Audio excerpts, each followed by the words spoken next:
Tengo hambre de ti, de tu presencia, de tu fragancia, de tu poder. Hambre que duele, que debilita, que desespera por ti. Tengo hambre de ti, de tu presencia, de tu fragancia. Mateo 6 del 16 al 18. Oye, ¿ayunan los cristianos? Vamos a intentar averiguarlo hoy, ¿de acuerdo? ¿Alguien aquí ha escuchado alguna vez en su vida una predicación sobre el ayuno? Yo en mi vida, y ya son casi 30 años de cristiano, nunca la he escuchado.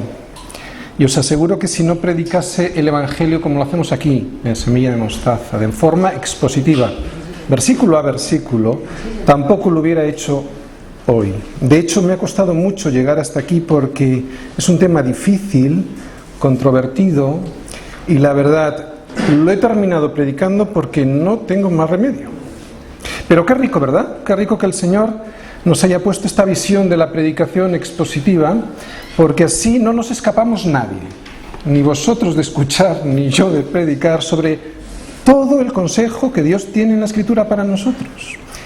Este sermón ha sido en nuestras vidas, el Sermón del Monte me refiero, impactante, ¿no? Porque no solo pone las cosas en su lugar, que las pone, sino que el Señor pone el dedo en la llaga, como nos ha dicho Vivi antes.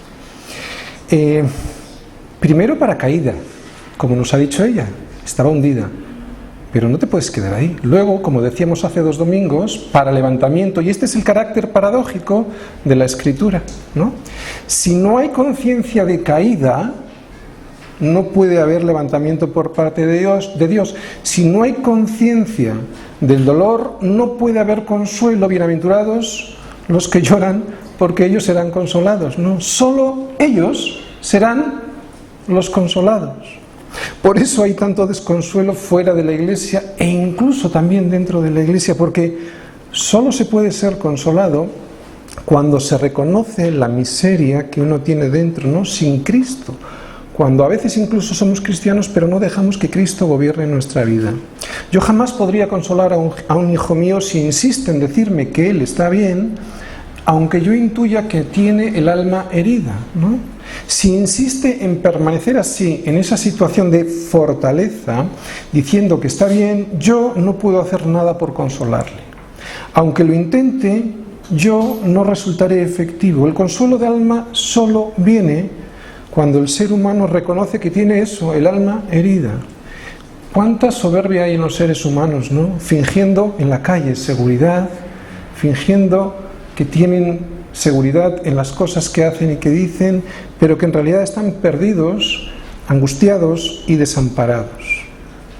Así que hoy, como todos los domingos que yo intento trasladar la palabra de Dios a tu corazón, seguramente hoy también pondrá el dedo en la llaga, pero recuerda, no te enfades conmigo, es para sanar, ¿de acuerdo? Si estamos con las defensas armadas delante de Dios, Él jamás nos podrá sanar el corazón, ¿de acuerdo? Si no hay disposición, Él no va a entrar a sanar. Solo cuando bajamos las armas, Él puede entrar y descubrir todo lo que tenemos. Bajamos las armas así esta tarde, ¿de acuerdo? No vamos a pelear esta tarde con Dios, contra Él no podremos pelear nunca, no debemos ni podemos, Él es Dios, es todopoderoso, ¿no? Así que aproveche y recibe su gracia, ¿no? En todo este Sermón del Monte hemos visto que cuando una persona está, fíjate, saciada de sus propias justicias, de su propia sabiduría, de sus propias capacidades, de su propio ego, es cuando no deja lugar para el poder de Dios. Vuelvo a repetirlo. Cuando una persona está saciada de sus propias justicias, de su propia sabiduría, de sus propias capacidades, esa persona no deja lugar para que el poder de Dios actúe en su vida. De ahí la gran importancia de la oración. La oración era el ejemplo anterior a este que vamos a ver hoy del ayuno. La oración es el momento más importante, debe ser todo en nuestra vida, ¿vale? Eliminar nuestro orgullo, pero la oración es el momento más importante en el que podemos aprovechar el momento más apropiado para el quebrantamiento. Hoy vamos a ver algo que viene justo después, como hemos dicho, de la oración, y es el ayuno. Viene justo después de la oración del Padre Nuestro, ¿no? Y es que en el Nuevo Testamento el ayuno siempre lo vemos ligado con la oración. El domingo pasado vimos el modelo del Padre Nuestro, ¿no? Y en ese modelo no se ve en ningún momento sitio para las peticiones personales, ¿no? Para la realización de cosas que están fuera de su reino. En el único momento en el que aparece esto es, creo, en el versículo 8, justo antes del comienzo del Padre Nuestro, cuando dice que el Padre ya sabe cuáles son nuestras peticiones antes de que nosotros abramos la boca. Por lo tanto, ¿hay que pedirlas?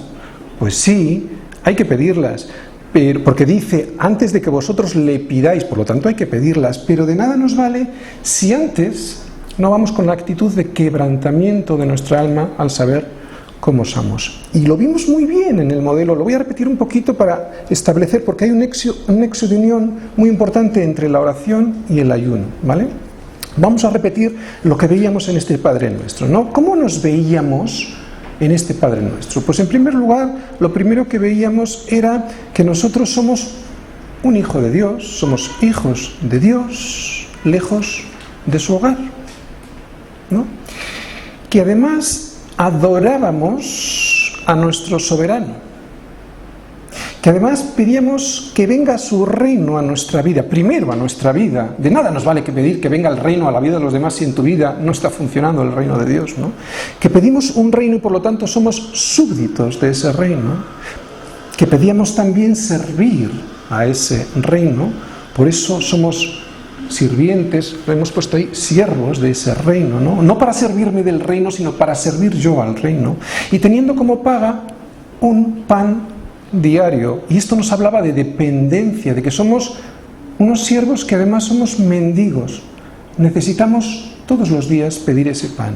¿Y debido a qué? A nuestra condición de pecadores. Estos eran los 6 escalones que veíamos en el Padre Nuestro, pero había 7 escalones y veíamos en el Padre Nuestro el 7º escalón, ¿no? ¿Cuál era? Era el momento de máxima comunión con Dios.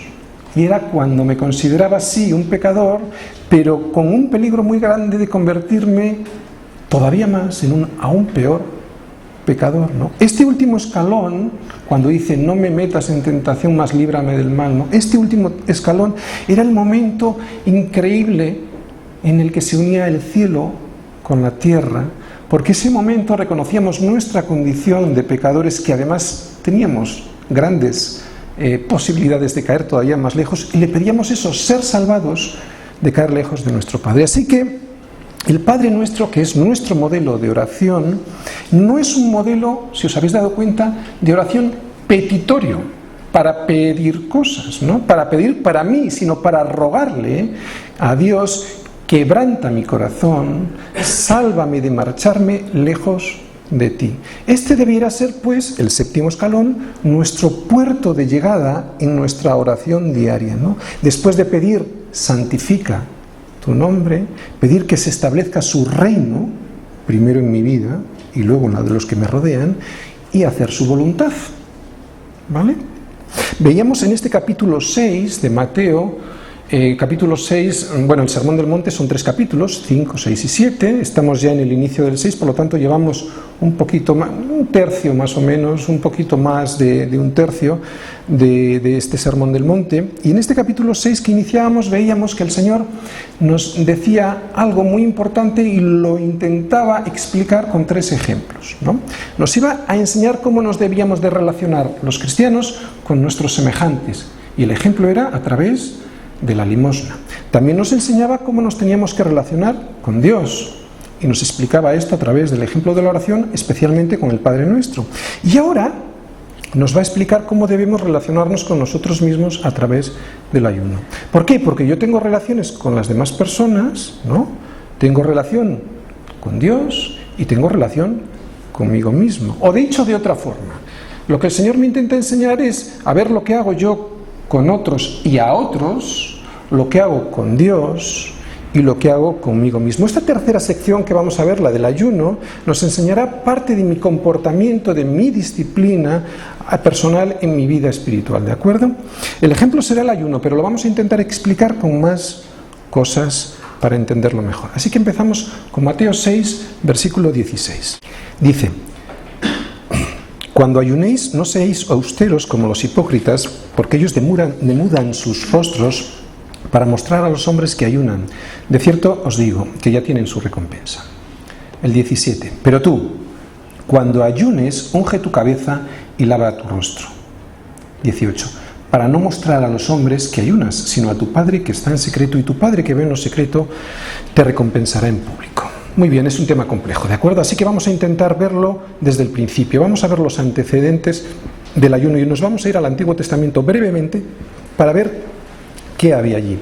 Israel recibió un mandato: ayunar una vez al año. Por lo tanto, para los judíos el ayuno era una orden, una ordenanza de la ley. El pueblo judío tenía que ayunar bajo la ley una vez al año, en el mes séptimo. Sin embargo, fijaros, esto es la enseñanza que vamos a sacar, una de las enseñanzas. La ambición religiosa de los judíos llegó al extremo de que, esto lo vimos con los escribas y fariseos, que enseñaban que debíamos ayunar incluso 2 veces a la semana, ¿no? Dios jamás había mandado esta tendencia que vemos en los fariseos y en los escribas, cuidado, no es solo de ellos. O sea, la de ir más allá de lo que marca y de lo que dice la Escritura. Esta tendencia la podemos también observar en nosotros mismos, ¿no? En nosotros en cualquier área espiritual y sin darnos cuenta, ¿vale?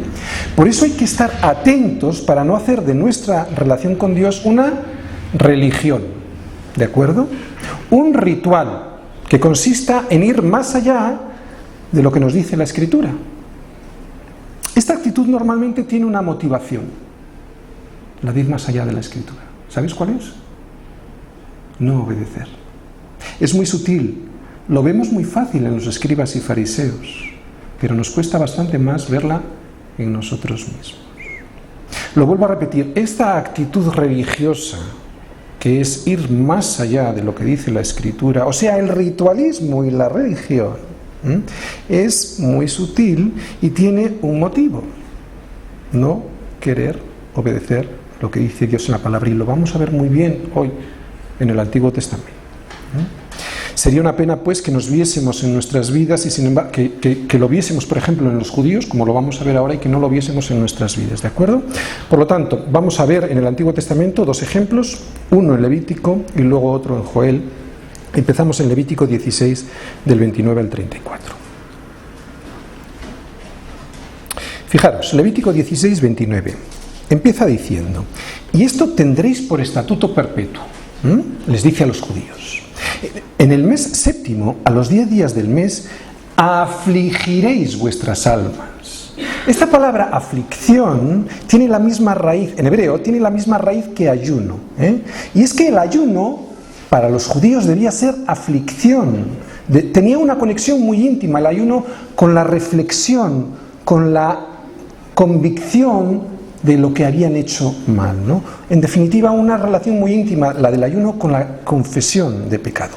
Leemos: en ese mes afligiréis vuestras almas, y ninguna obra haréis, ni el natural ni el extranjero que mora entre vosotros. Porque en este día será expiación por vosotros, y seréis limpios de todos vuestros pecados delante del Señor. El versículo 31 dice: día de reposo es para vosotros, y afligiréis vuestras almas. Es estatuto perpetuo. 32, hará expiación el sacerdote, etcétera, etcétera. 33, y hará expiación por el santuario santo. Y en el 34 nos dice: y esto tendréis como estatuto perpetuo para hacer expiación una vez al año por todos los pecados de Israel, ¿no? Y en Joel 2:12 nos dice lo siguiente: por eso, pues, ahora dice el Señor, convertíos a mí con todo vuestro corazón. ¿Cómo hay que convertirse? Dice: con ayuno y lloro y lamento. ¿Veis? el ayuno tiene una íntima conexión con el lloro, con la aflicción del alma, ¿de acuerdo? Por lo tanto, ya empezamos a entender lo que es el ayuno para los judíos. El propósito del ayuno, en el Antiguo Testamento estamos viendo, era que el pueblo de Israel reflexionara con lloro y con lamento, ¿no?, y con aflicción de su alma, el altísimo costo que suponía la expiación de sus pecados. Dios no quería que trajesen los animales sin más y ya está, a la pa'lante, ¿no? Sino que lo que quería es que reflexionaran lo que significaba ese acto. No tenía este acto el propósito de poner los animales y punto, sino de la reflexión profunda. Y esa reflexión era para que llegasen a comprender lo que realmente estaba sucediendo ahí en la expiación. Llevar el animal, debían reflexionar sobre lo siguiente, ¿no? Debían de decir: esto lo está haciendo por sustitución Dios contigo, ¿no? Está muriendo alguien en tu lugar. Otro está pagando por ti lo que tú debías pagar, ¿no? Esto es lo que Dios les está diciendo, que reflexionéis sobre el profundo significado que tiene la expiación de tu pecado, ¿no? Pero ellos lo veían como un rito.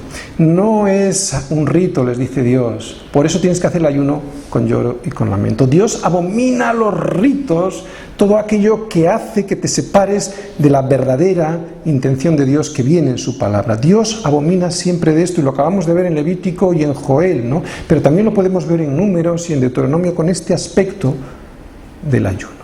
Este era el propósito del ayuno, que se dieran cuenta del altísimo costo que significaba la expiación de sus pecados. Muy bien, es la palabra de Dios la que nos ayuda siempre a salir de las liturgias y de los ritos, de las tradiciones, ¿no?, al ver el verdadero significado que Dios le da a su palabra. O sea, nos está diciendo: yo veo aquí, no seas legalista, te estás perdiendo la gracia y por lo tanto el perdón y la paz. Vamos a ver lo que dice Jesús sobre este. No hablo mucho sobre el ayuno, pero vamos a intentar ver lo que Él de forma indirecta nos enseñó sobre el ayuno.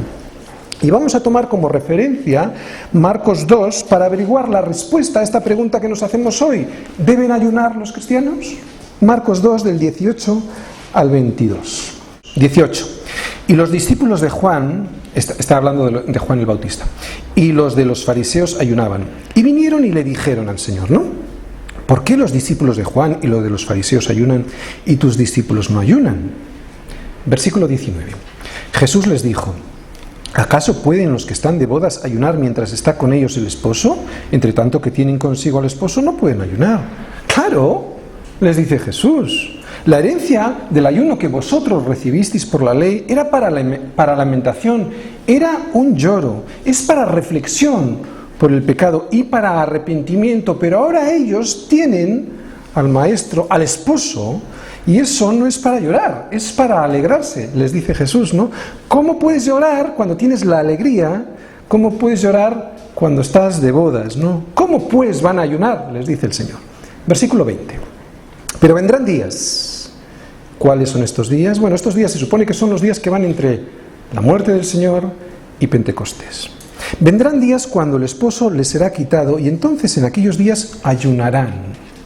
Ayunarán como se hacía en el Antiguo Testamento, les está diciendo Jesús de alguna manera, o sea, como vosotros ayunáis ahora, con lamentación y con lloro, porque les será quitado el maestro, será sacrificado el cordero.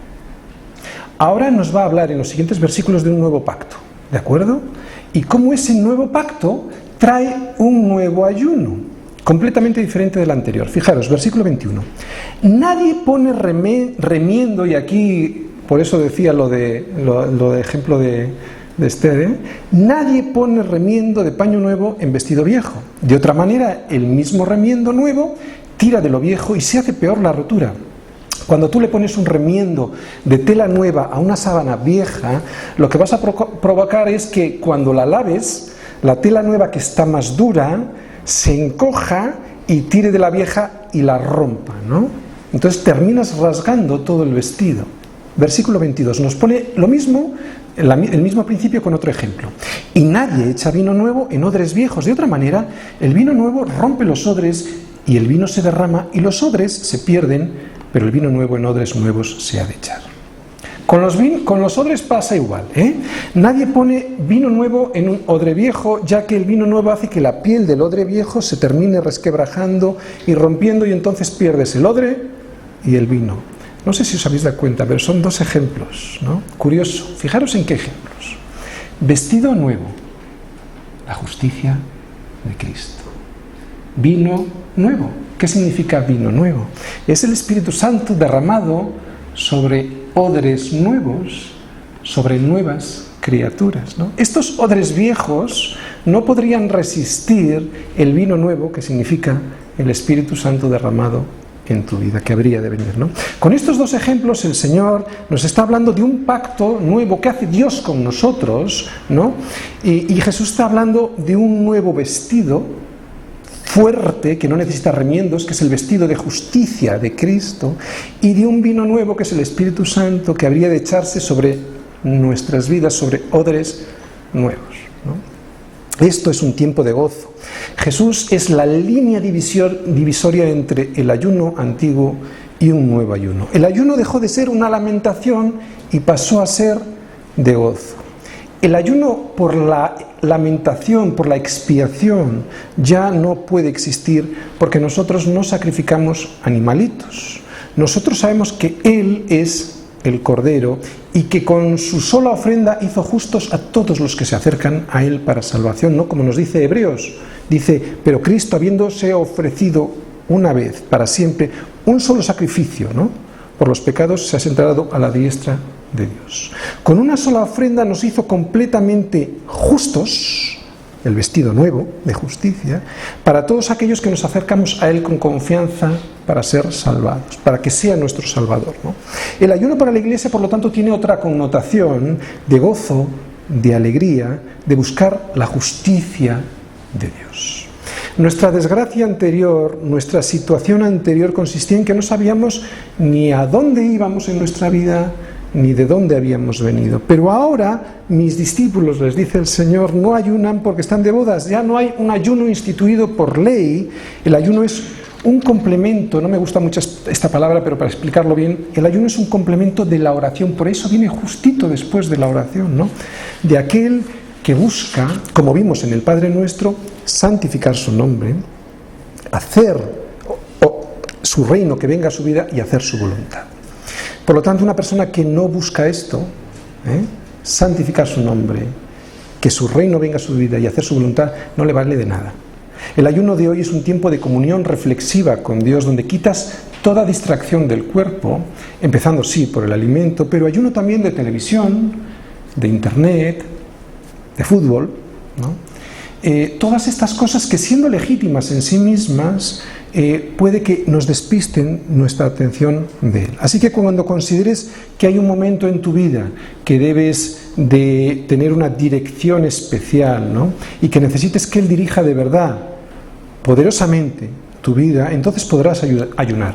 Pero atención, no como una fórmula mágica, no de una manera mecánica para que se te solucionen los problemas, esto es muy importante, sino como medio por el cual Dios va a hacer que el canal de comunicación que tú ya tienes previamente con Él, que es la oración, esté todavía más libre, esté más limpio de interferencias, ¿de acuerdo? El verdadero propósito del ayuno, hay dos cosas, la forma y el propósito. Os voy a explicar una cosa. El verdadero propósito del ayuno jamás cambió. Fue malinterpretado. Siempre es la liturgia quien malinterpreta la palabra de Dios. ¿Y por qué ocurre esto? Pues muy sencillo, ya os lo he dicho antes. Porque el hombre, el ser humano, no quiere cumplir la voluntad de Dios. Entonces disimula haciendo ritos para aparentar piedad y se está engañando a él mismo, ¿no? Es simplemente desobediencia. Por eso el Padre Nuestro nos enseña que la oración ha de tener estos ingredientes que ya hemos dicho varias veces, ¿no?, que es santificar su nombre, pedir que su reino venga a tu vida y hacer su voluntad. No se trata de agradar a Dios haciendo ritos, haciendo cosas externas. Eso es abominación, siempre lo fue y lo sigue siendo abominación a Dios. que venga su reino a mi vida para que así pueda hacer su voluntad. Eso es el verdadero ayuno. Las tradiciones invalidan sus mandamientos. Lo vuelvo a repetir. Bueno, lo repito en palabras de Jesús, ¿no? Les decía también, bien invalidáis el mandamiento de Dios para guardar vuestra tradición, ¿no? Lo dice Jesús, no lo digo yo. Os voy a decir porque yo creo que el verdadero propósito del ayuno nunca, jamás cambió. Y por lo tanto, os voy a decir lo que yo creo que debe ser el ayuno de hoy, el ayuno cristiano. Vamos a ir a Isaías 58, vamos a entretenernos ahí un buen rato. Isaías 58, versículos del 1 al 8.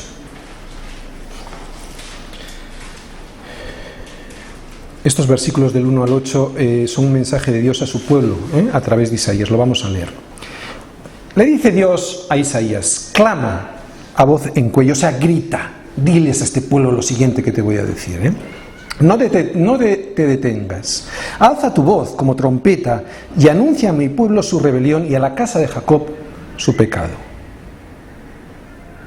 Que me buscan cada día y quieren saber mis caminos como gente que hubiese hecho justicia y que no hubiese dejado la ley de Dios, me piden justos juicios y quieren acercarse a Dios.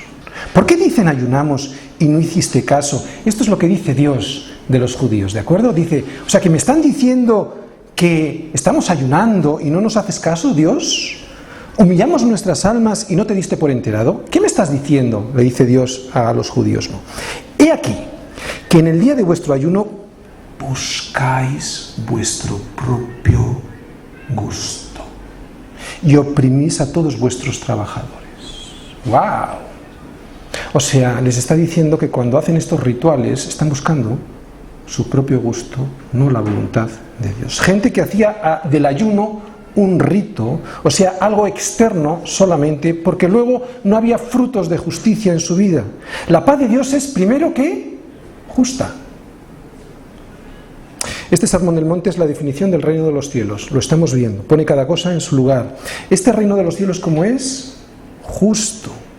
Justicia, paz y gozo. ¿Recordáis Romanos? ¿Qué nos dice? Porque el reino de los cielos no es ni comida ni bebida. Y yo diría, ni siquiera ayuno. No lo dice Romanos, lo digo yo. ¿Qué es? ¿Os dais cuenta cómo compagina lo que acabamos de leer de Isaías 58? Este reino de los cielos no es comida ni bebida, ni ayuno. Es justicia y entonces tendrás la paz y entonces te vendrá el gozo. Versículo 4. He aquí que para contiendas y debates ayunáis, y para herir con el puño inicuamente. No ayunéis como hoy, para que vuestra voz sea oída en lo alto. O sea, no ayunes con la intención de calmar tu conciencia, que es lo que nos está diciendo aquí el Señor. Se lo dice a ellos, pero nos lo dice a nosotros, evidentemente. Versículo 5. Es tal el ayuno que yo escogí, que de día aflija al hombre su alma, que incline su cabeza como junco y haga cama de cilicio y de ceniza. ¿Llamáis a esto ayuno y día agradable al Señor? Mira, es lo mismo que nos dice en Mateo 6, que hemos leído, ¿no? Que se compungían y ponían la cara así como que iban ayunando. Versículos 6 y 7. ¿No es más bien el ayuno que yo escogí desatar las ligaduras de impiedad, soltar las cargas de opresión y dejar ir libres a los quebrantados y que rompáis todo yugo? ¿No es que partas tu pan con el hambriento y a los pobres errantes albergues en casa, que cuando veas al desnudo lo cubras y no te escondas de tu hermano? Luego vamos a volver sobre estos versículos, ¿de acuerdo? Porque son el centro de lo que yo os quiero decir. Luego volvemos. Versículo 8. Entonces, o sea, no antes. Entonces, hasta que no hagas lo anterior, lo del versículo 6 y 7, no vendrá lo siguiente. Entonces, nacerá tu luz como el alba y tu salvación se dejará ver pronto. Esto significa que se manifestará, que tu salvación se manifestará, que se pondrá de manifiesto. No significa que harás estas cosas para alcanzar la salvación, sino que si las haces, tu justicia se manifestará, dice, y entonces tu salvación se verá pronto, se manifestará. E irá tu justicia delante de ti, y la gloria del Señor será tu retaguardia. El versículo 6 y 7 son los frutos de justicia y el versículo 8 es el origen de esa justicia, de ese fruto. Él y solo Él es el origen de esos frutos. Los versículos 6 y 7 son la labor de la Iglesia. Y no solo estoy hablando de la labor física, ¿De acuerdo? Los versículos 6 y 7 se parecen mucho a los versículos que leyó el Señor aquel día que entró en la sinagoga, le dieron un libro y lo abrió. Vamos a leerlo en Lucas 4, 16 al 21. Lucas 4, 16 al 21. Fijaros lo que dice el Señor allí. Lucas 4, 16 al 21. Vino a Nazaret, donde se había criado, y en el día de reposo entró en la sinagoga, conforme a su costumbre, y se levantó a leer. Y se le dio el libro del profeta Isaías, y habiendo abierto el libro, halló el lugar donde estaba escrito. Esto es lo que leyó el Señor. El Espíritu del Señor está sobre mí, por cuanto me ha ungido para dar buenas nuevas a los pobres. Me ha enviado a sanar a los quebrantados de corazón, a pregonar libertad a los cautivos y vista a los ciegos, a poner en libertad a los oprimidos, a predicar el año agradable del Señor. Y enrollando el libro, lo dio al ministro y se sentó. Y los ojos de todos estaban en la sinagoga fijos en él. Y comenzó a decirles: hoy se ha cumplido esta escritura entre vosotros. Esta era la labor de Cristo, ¿no? Esta es la labor también, pues, de la Iglesia. Dar verdadero pan al hambriento, dar las buenas nuevas a los pobres de espíritu, sanar a los quebrantados de corazón, consuelo al que llora, pregonar la libertad a los cautivos, vista a los ciegos y poner en libertad a los oprimidos. Todos los que no tienen a Cristo les falta esto, ¿no? Están oprimidos, no tienen libertad, y aquí los recién convertidos, los que recién han llegado a Cristo, nos lo han explicado muy bien, sentían cadenas y han sentido libertad. Vamos a volver a Isaías 58. Isaías 58 dice por qué tenemos que ayunar, ¿os acordáis? Y lo vamos a leer conforme al nuevo pacto que tenemos ahora en Cristo, conforme a la labor que tiene la Iglesia. Porque si solo fuera un cumplimiento literal de Isaías 58, la Iglesia sería el Ministerio de Asuntos Sociales. Y no lo es. La Iglesia tiene una labor que no tiene ningún ministerio de asuntos sociales ni ninguna ONG. ¿Quién va a predicar el Evangelio si no la Iglesia?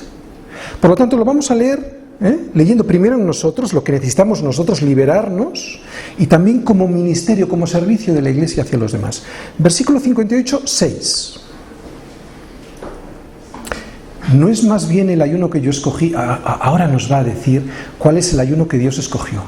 No ayunar para nosotros mismos, para nuestros deleites, ya que Dios no escucha ese tipo de ayuno, sino para desatar las ligaduras de impiedad. ¿Qué es un impío? No es lo mismo que pecador, Un impío es aquel que no considera el consejo de Dios. Pecadores somos todos. Impío es aquel que, teniendo la verdad de frente, le da la espalda para hacer su propia voluntad. El que no toma el consejo de Dios, ese es un impío. Por lo tanto, desatar, esto es lo que consiste, el ayuno que quiere Dios es este: primero en ti, desata las ligaduras de impiedad, ¿no? Y una vez que hemos soltado esa ligadura de impiedad en nosotros y que se la trasladamos a los demás también, para que consideren el consejo de Dios, dice: soltar las cargas de opresión. O sea, que después de que desatas la ligadura de impiedad, que ya no eres un impío, o sea, que te has convertido a Cristo, que descanses en Él, que le dejes todas las cargas, ¿no? Como dice el Señor: venid a mí todos los que estáis trabajados y cansados, que yo os haré descansar. Sigue diciendo Isaías 58, 6, y dejar ir libres a los quebrantados. ¿Quién es el quebrantado? Pues el que llora por su pecado, ¿no? ¿Y cuál es su consuelo? Pues la consolación de Cristo salvándonos. O sea, diciéndole: sí, es verdad, tienes que llorar porque eres un miserable, pero que sepas que tu lloro tiene solución porque tienes salvación, ¿no? El remedio que Cristo te está diciendo es que hay posibilidad de salvación de tu situación. En Él, claro. Y que rompáis todo yugo, ¿no? ¿Qué significa romper todo yugo? Es la predicación del Evangelio. No hay otra cosa que rompa los yugos de las cárceles de las personas, y lo hemos visto aquí con varios testimonios. No hay otra cosa que rompa las cárceles como este yugo, de los yugos, como la predicación del Evangelio. Versículo 7. Este es el verdadero ayuno que Dios quiere, ¿de acuerdo? Versículo 7. ¿No es que partas tu pan con el hambriento? Oye, ¿y la Iglesia ¿qué mejor pan puede dar al hambriento que es el pan que descendió del cielo, ¿no? El pan de vida? Y a los pobres errantes albergues en casa, los pobres de espíritu que están en Bilbao, ¿no? Y que necesitan una iglesia. Que cuando veas al desnudo lo cubras. Desde un punto de vista de la iglesia, ¿cómo puedo cubrir yo al desnudo? Con el vestido de justicia que Cristo le otorga. Como hemos visto antes, es un vestido nuevo que no necesita ser remendado, ¿no? Sin parches.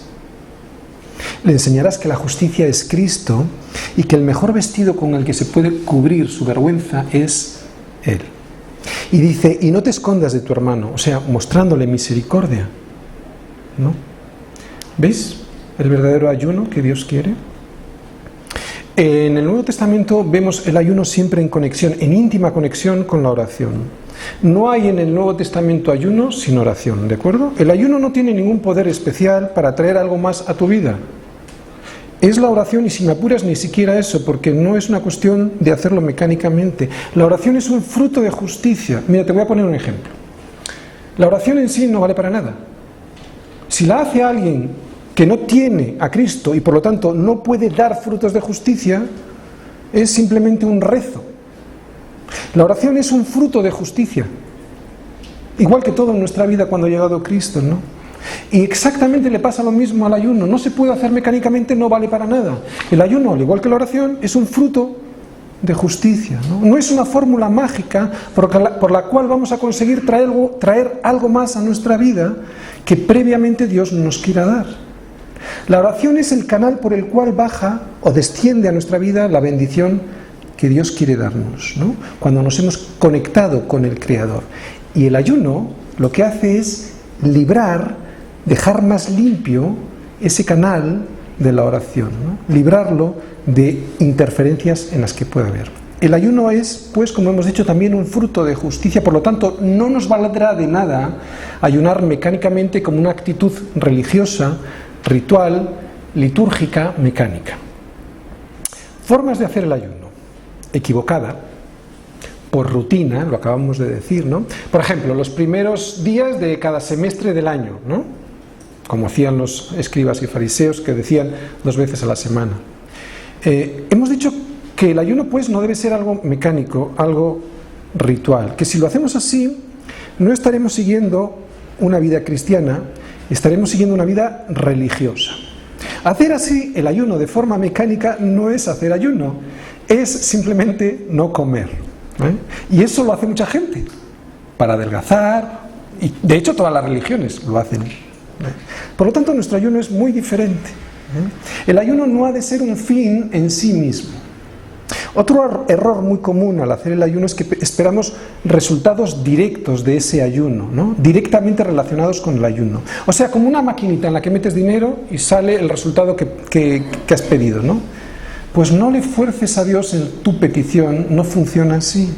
Nunca ayunes por obtener mejores resultados en tu petición. Y hay una forma correcta, no acertada. O sea, hacerlo por convicción espiritual. No porque tu iglesia lo haga o porque tu amigo lo haga, sino cuando el Espíritu de Dios te lo diga a tu vida, entonces hazlo. No para conseguir algo, como hemos dicho antes, sino para concentrarme enteramente en quién es Él, que se lo merece todo, ¿no? Fijaros, versículo 16 de Mateo 6. Cuando ayunéis, no seáis austeros como los hipócritas, porque ellos demudan sus rostros para mostrar a los hombres que ayunan. De cierto os te digo que ya tienen su recompensa. Ahí vemos 2 palabras. Austeros, skutropos en griego, que quiere decir alguien triste, de semblante decaído, entristecido. Y sin embargo ahora nuestro ayuno tiene que ser de gozo, lo hemos dicho. ¿De acuerdo? Hipócrita, otra palabra. En griego es eupócrites, y sabéis, en griego significa actor, el que actúa, ¿eh? Los actores griegos y romanos se ponían unas máscaras que conocéis, tenían un mecanismo por el cual la voz se amplificaba. Esto significa actuar o ser hipócrita, que haces o aparentas más de lo que realmente es tu vida, ¿no? Por lo tanto, no ayunéis como los austeros, no seáis austeros, no seáis hipócritas. Versículo 17. Pero tú cuando ayunes, unge tu cabeza y lava tu rostro, 18. Para no mostrar a los hombres que ayunas, sino a tu Padre que está en secreto, y tu Padre que ve en lo secreto te recompensará en público. O sea, lo que nos está diciendo el Señor es, si ayunas, sé natural. Mira tu corazón para que no ayunes por motivos equivocados. Ser visto por los hombres, forzar a Dios una situación, recibir alabanza de los hombres, etc.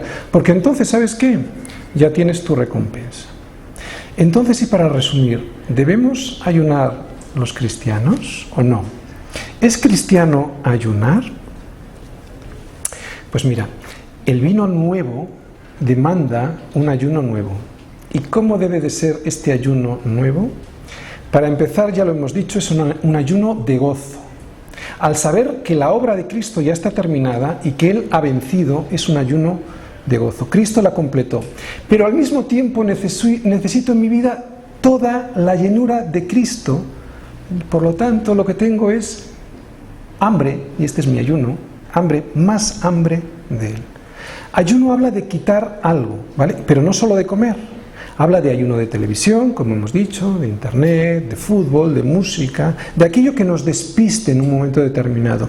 Todas estas cosas que son legítimas en sí mismas, pero que si las eliminamos en nuestro momento especial de oración, nos van a ayudar a tener una conexión más íntima con nuestro Señor, ¿no?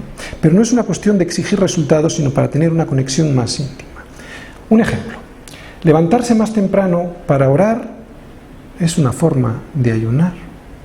Ir a las reuniones de oración cuando nos cuesta o cuando es muy lejos o cuando no tenemos tiempo también es una forma de ayunar. Porque ayuno es quiero más de ti. Así que este ayuno que Dios quiere de mí consiste en que hoy ayune de muchas cosas. De mi soberbia, de mi ego, de mi legalismo, de mi autosuficiencia. Y será entonces cuando Él me llenará. ¿De acuerdo? Entonces me escapo de mí mismo y entro en Él. Esto es el ayuno cristiano, tener hambre de la llenura de Dios y por lo tanto obedecerle. Decíamos al principio de la predicación que solo si estamos desarmados delante de Dios, Él puede entrar a sanar nuestras vidas. No será entonces, solo podrá entonces poner el dedo en la llaga. Y ¡ay! Duele. Es verdad que duele, pero solo de esa manera podrá haber consuelo. Solo de esa manera, si duele, podrá haber sanidad, ¿no? No conozco canciones sobre el ayuno, pero hay una que vamos a poner hoy. Sabéis que suelo poner canciones. Hay una que me gusta mucho. Fijaros, quiero que fijáis en la letra porque expresa bastante bien la necesidad que tenemos los cristianos de pasar hambre de su justicia, para así ser como saciados. ¿Recordáis la cuarta bienaventuranza? Tener hambre y sed de justicia para ser saciados. La Biblia me dice que para poder tener su justicia, para poder vestirme con ese vestido nuevo que no necesita remiendos, necesito ¿qué? Tener hambre.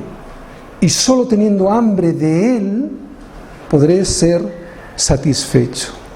Y este hambre es un hambre que duele, hambre que debilita, hambre que desespera por Él.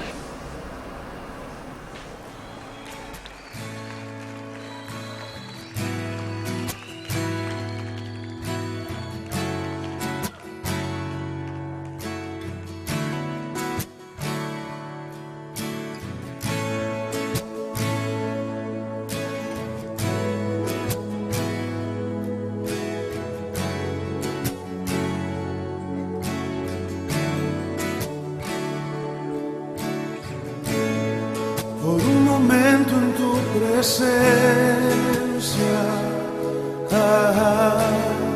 por un instante de tu amor, por un destello de tu gloria, por un minuto nada más, todo daría. No importaría lo que tenga que pasar, lo que tenga que esperar.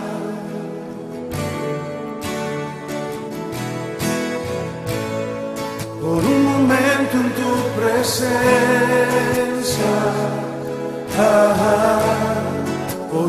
instante de tu amor, por un destello de tu gloria,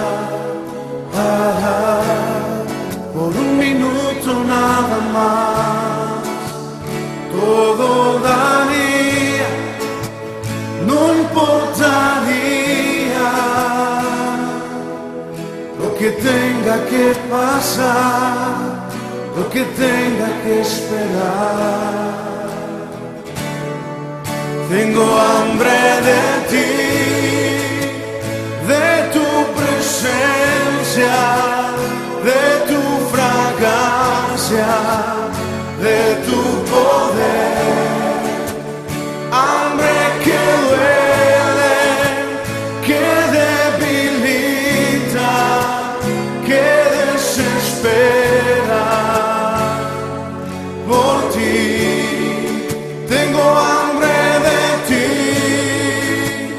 de tu presencia, de tu fragancia, de tu poder. Hambre que duele, que debilita, que desespera por ti. Por un momento en tu presencia, por un instante de tu amor, por un deseo de tu gloria, por un minuto nada más, todo daría, no importaría lo que tenga que pasar, lo que tenga que esperar. Tengo hambre de ti, de tu presencia, de tu fragancia, de tu poder. Hambre que duele, que debilita, que desespera por ti. Tengo hambre de ti, de tu presencia, de tu fragancia, de tu poder. Hambre que duele, que debilita, que desespera por ti. Tengo hambre de ti. Oh.